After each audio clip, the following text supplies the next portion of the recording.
So welcome to the next episode of Jeff Smith's Garage. This time what we're going to talk about is basic cam specs and how to read a cam card. If you're not familiar with this kind of stuff, it can look like hieroglyphics. So it's like, what do all these numbers mean? It's very confusing. There's all kinds of abbreviations. What's going on? Well, we'll run through all the details and explain it all to you. You may end up having to watch this video more than once in order to kind of digest it all, but we'll run through it and explain all these things, and at the end, you'll be a cam card expert.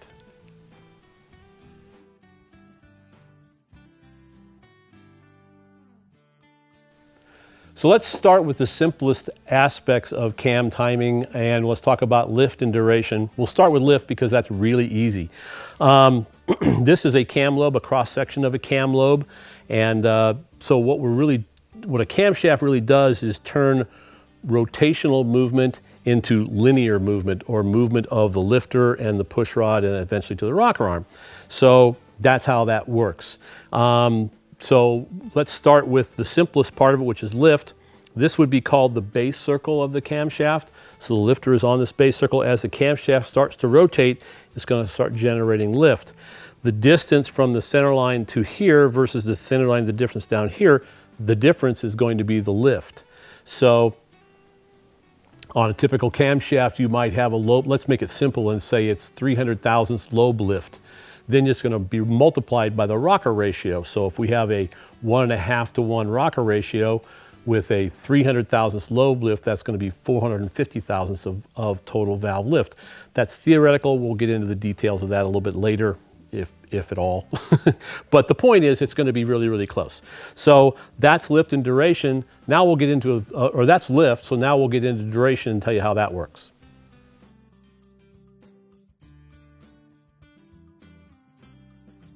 So now let's talk about duration. So again, turning the lobe, we're going to generate lift, but at the same time, we're turning the camshaft. Now the camshafts always turn at half crankshaft speed.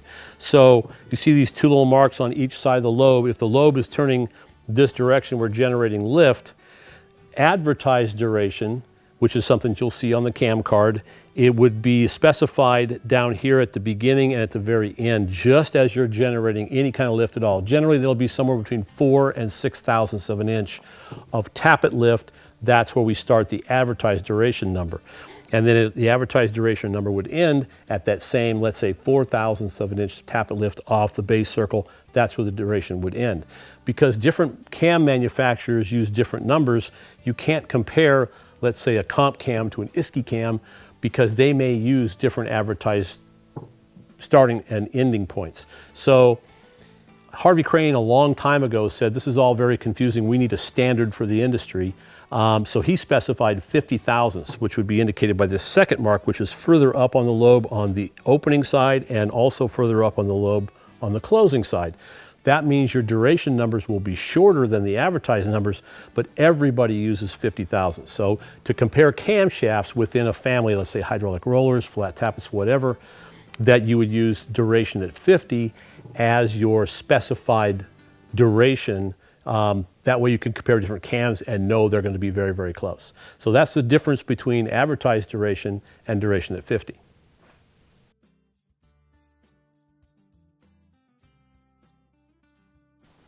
All right, so now let's get into some specific examples on this particular camshaft. This is an LS motor. This is a comp camshaft for an LS engine. Advertised duration, again, 268 on the intake, 276 on the exhaust. Duration at 50, which would be a shorter number as we talked. 219 degrees of duration at 50 on the intake and 227 on the exhaust. Now when we get into lift numbers, you can see that our lobe lift number is 357 on the intake side. LS engines are all 1.7 rocker ratio. So if you multiply 3.357 times 1.7, you're going to get 607 thousandths of lift. Same on the exhaust, a little bit more on the exhaust side, 360 and 614 for the exhaust there. So that gives you an example. So if the cam card doesn't call out the rocker ratio, you could figure it out by doing some simple math. But like on a small block Chevy, rocker ratio is 1.5. Big block Chevy is 1.7. Some small block Fords are 1.7. A lot of times the cam card doesn't give you that information, but that's a way for you to decipher what all these numbers really mean. So next we'll get into lobe separation angle, which is what this is, which requires a fairly specific explanation.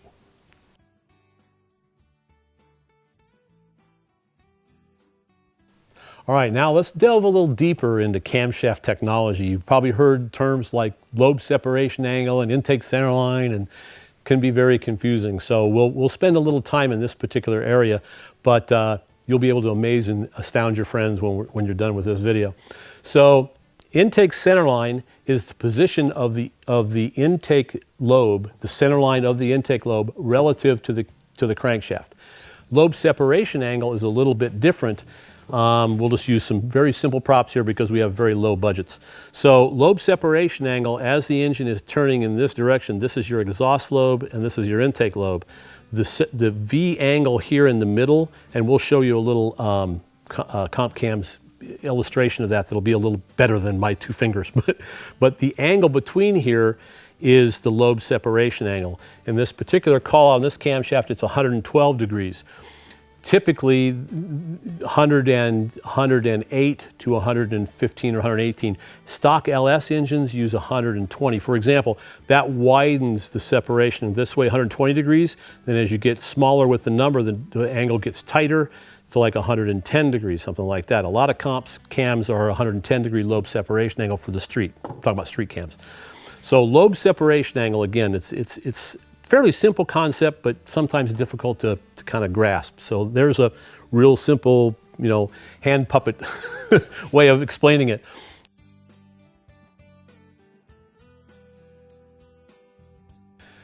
Okay, so now let's talk about the relationship between intake centerline and lobe separation angle.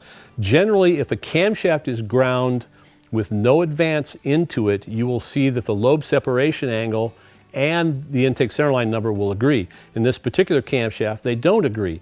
This camshaft is 5 degrees ahead of the lobe separation angle. So that means this camshaft, this specific camshaft, has been ground with 5 degrees advance, which means that as opposed to a 0, if it was 0 advance, the two numbers would agree.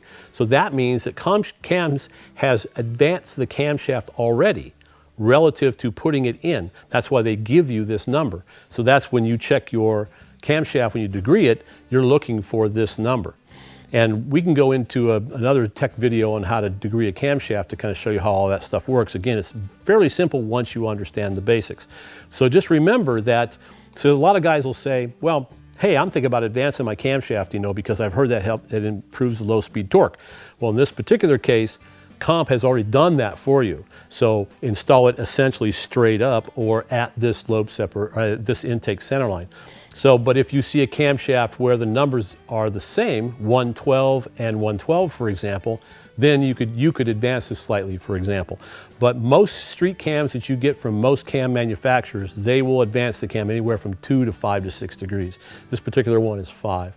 So it's a way to spot whether that camshaft has actually been advanced already.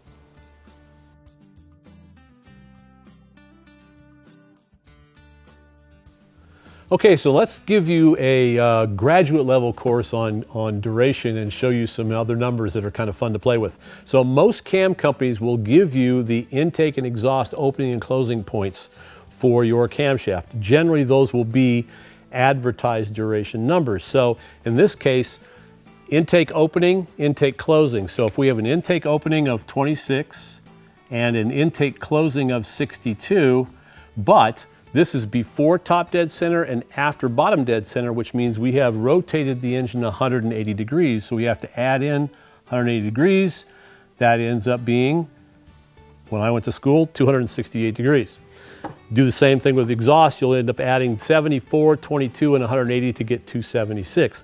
So what you've just seen is this is a way, so if you want to, you can degree your camshaft and actually look at the intake opening and closing points.